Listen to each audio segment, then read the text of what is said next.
Bonjour à tous. Comme nous l'avons vu dans la vidéo sur le triangle d'exposition, pour avoir une photo correctement exposée, trois paramètres sont à régler en fonction de la luminosité de la scène. Un de ces trois paramètres est la sensibilité du capteur photographique à la lumière. Cette vidéo courte a donc pour but de vous expliquer en détail ce paramètre et quelles sont les implications de celui-ci sur vos images. Allons-y.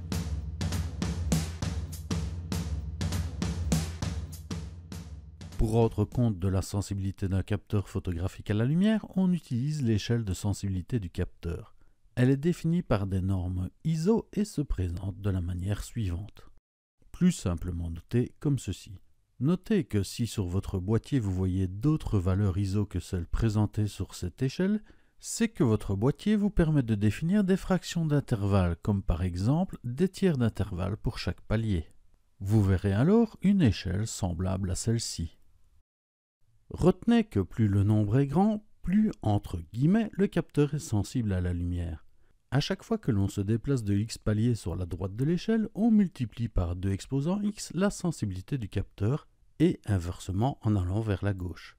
Si l'on part de 400 ISO, le capteur est donc 2 fois plus sensible à 800 ISO, 4 fois plus à 1600, 8 fois plus à 3200, etc. Si l'on se déplace à gauche, il est 2 fois moins sensible à 200, 4 fois moins à 100, etc. En réalité, un capteur n'est pas plus ou moins sensible à la lumière. Sans entrer dans les détails, sachez que chaque capteur dispose d'une sensibilité ISO nominale, c'est-à-dire une valeur ISO où le capteur fonctionne de manière optimale. Lorsque l'on utilise une autre valeur ISO que la valeur ISO nominale, on réduit la dynamique de notre capteur et donc au final la qualité de l'image. À présent, allons un peu plus loin dans les détails. Comme vous le savez certainement déjà, pour créer votre fichier image, le capteur photo collecte des photons, mais aussi des parasites.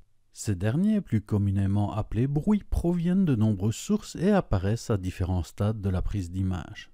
Parmi tous les bruits existants possibles, citons-en 3 qui sont particulièrement importants. Premièrement, le bruit photonique. Il est lié à la nature physique de la lumière et donc des photons qui la composent. Par conséquent, il est inévitable et donc présent sur chaque image. Notez toutefois que ce bruit est plus présent dans les zones sombres pour une raison simple. La quantité de bruit photonique est égale à la racine carrée des photons reçus. Pour mieux comprendre, prenons un exemple. Soit une scène bombardée à chaque endroit par 10 000 photons pendant une durée déterminée T. Notons ces photons par la variable P. Disons que les objets les plus réfléchissants de notre scène renvoient au capteur 90% de la lumière émise. Notre capteur reçoit donc pour ces objets 90% de P, soit 9000 photons pour cette même durée T. Mais comme nous l'avons dit auparavant, le bruit représente la racine carrée du signal reçu, soit racine carrée de 9000, ce qui donne plus ou moins 95. Le signal utile représente donc plus ou moins 8905 divisé par 9000 fois 100 égale 98,94%. Et le bruit représente plus ou moins 95 divisé par 9000 fois 100 égale 1,05%. Pour les objets sombres ne réfléchissant quasi pas de lumière, disons 5%, notre capteur reçoit donc 5% de P, soit 500, composé de racine carrée de 500, soit plus ou moins 22 de bruit. Le signal représente donc 95,6% et le bruit 4,4%. Remarquez que pour un objet très sombre ne réfléchissant que 1% de la lumière, nous aurions eu 90% de signal utile et 10% de bruit. On comprend donc pourquoi nos zones sombres sont plus affectées par le bruit. Moins l'objet réfléchit la lumière, plus le pourcentage de bruit photonique est présent. Deuxièmement, on trouve le bruit généré par l'électronique du capteur. Ici aussi, il en existe plusieurs sortes, mais le plus visible est celui généré par la chauffe du capteur qui produit des artefacts colorés. Enfin, troisièmement, on trouve le bruit de lecture, celui généré lors de la conversion du signal analogique en signal numérique. Sachant tout ceci, on comprend donc que notre image est constituée des photons collectés, le signal utile accompagné du bruit photonique, plus les bruits générés par l'électronique de notre capteur, plus les bruits générés lors de la transformation du signal analogique en numérique. Après avoir dit tout cela, il faut savoir que la valeur ISO nominale de votre boîtier est celle qui, d'après le constructeur, garantit le meilleur rapport signal utile, le signal, par rapport au signal parasite, le bruit. C'est aussi à cette valeur que la dynamique du capteur est la meilleure. En utilisant d'autres valeurs ISO que la valeur nominale, vous allez donc amplifier le signal ainsi que le bruit, ce qui aura pour effet de réduire la dynamique. Votre image sera moins propre.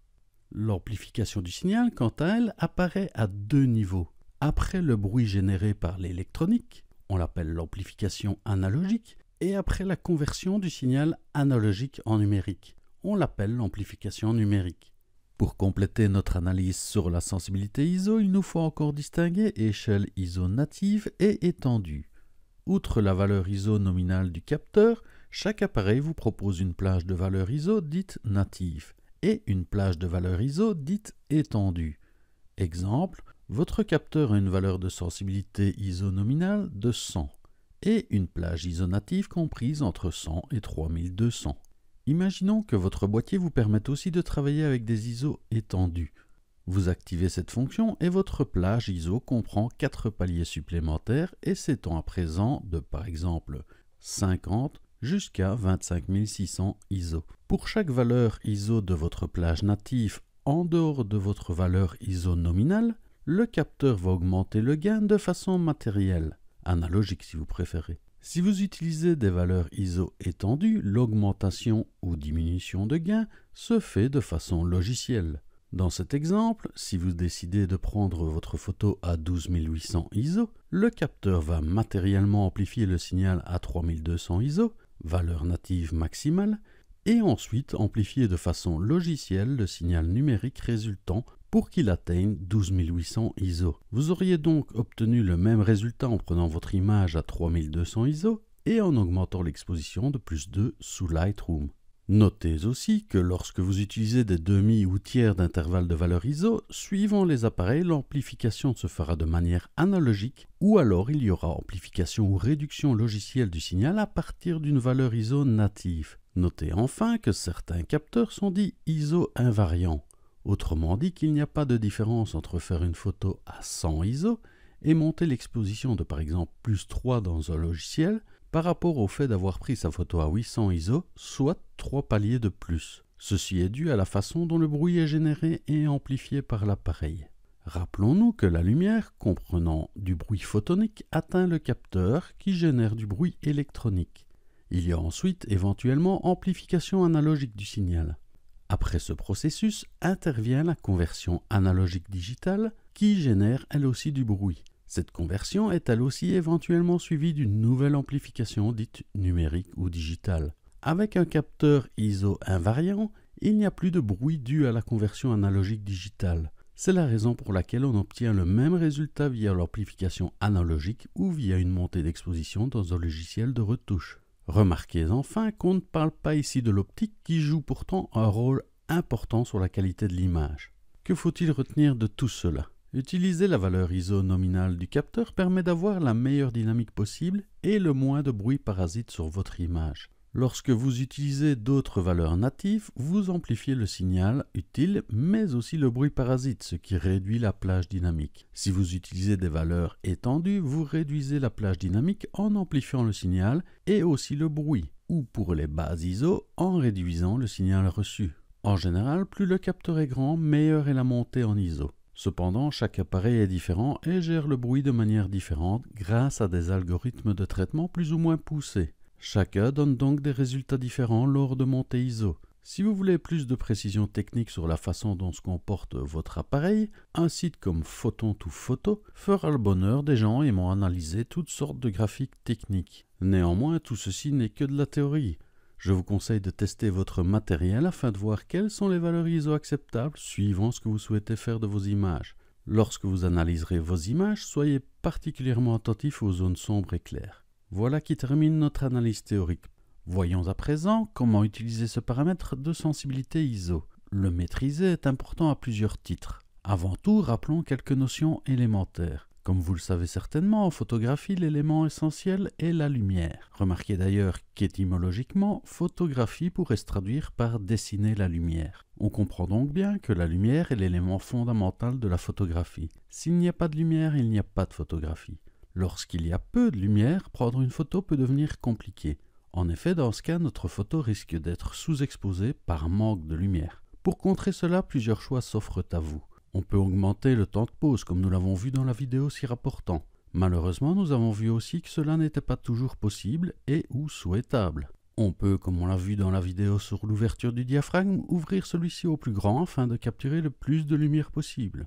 De nouveau, nous avons vu que malheureusement, cela n'est pas toujours possible et ou souhaitable. Retenez donc que si l'on manque de lumière et qu'on ne peut ou ne souhaite pas augmenter le temps de pause et ou ouvrir plus le diaphragme de l'objectif, la seule façon de faire en sorte que notre image soit bien exposée est d'augmenter la sensibilité ISO du capteur. Pour ce faire, vous paramétrez votre boîtier. Remarquez qu'il n'y a pas de mode ISO sur le boîtier comme il y a un mode ouverture et un mode temps de pause. Le réglage de ce paramètre est en réalité disponible dans les divers modes créatifs que sont ouverture, temps de pause, manuel, bulbe, etc.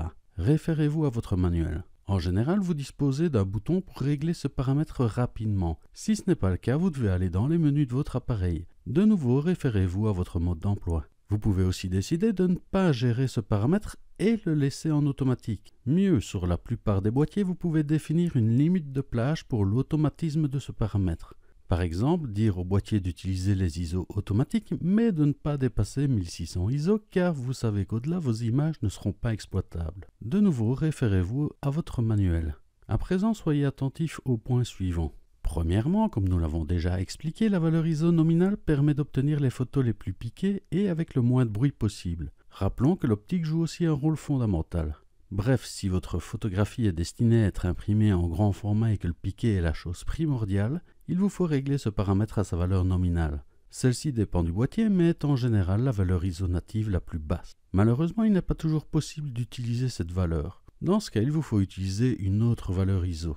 Le résultat obtenu dépendra alors de l'appareil et de l'optique. En général, plus ils sont chers, meilleurs sont les résultats. De nouveau, testez votre matériel. Si votre image est destinée au web, à la diffusion sur des réseaux sociaux, à des petits formats d'impression, etc., vous pouvez utiliser des valeurs ISO plus élevées. Et donc par facilité, utiliser les ISO automatiques. La qualité ne s'en fera pas ressentir. Deuxièmement, ce paramètre permet d'augmenter vos possibilités de choix créatifs. En effet, pour vos effets créatifs, vous disposez des paramètres temps de pause et ouverture. Les diverses possibilités offertes quant au choix de ces paramètres sont tributaires de la luminosité de la scène. Lorsqu'il n'y a pas assez de lumière et que l'on souhaite augmenter les diverses possibilités de choix, la seule façon de faire est d'amplifier le signal via ce paramètre ISO.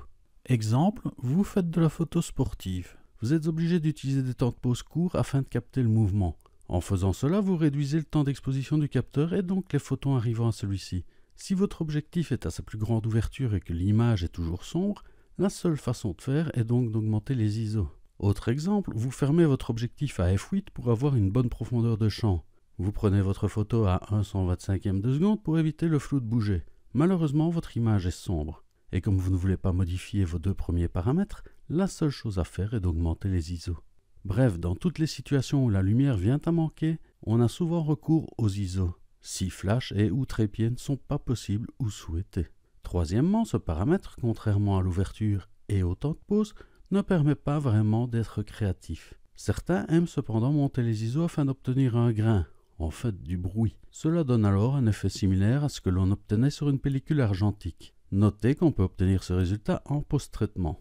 Nous venons de faire un bon tour des diverses implications du paramètre ISO sur nos images. Il ne vous reste plus qu'à vous lancer et tester. C'est la seule façon de maîtriser ce paramètre en fonction de votre matériel. Encore une fois, merci à vous tous qui me suivez. J'espère que cette vidéo vous aura été utile et je vous dis à bientôt pour un prochain tutoriel.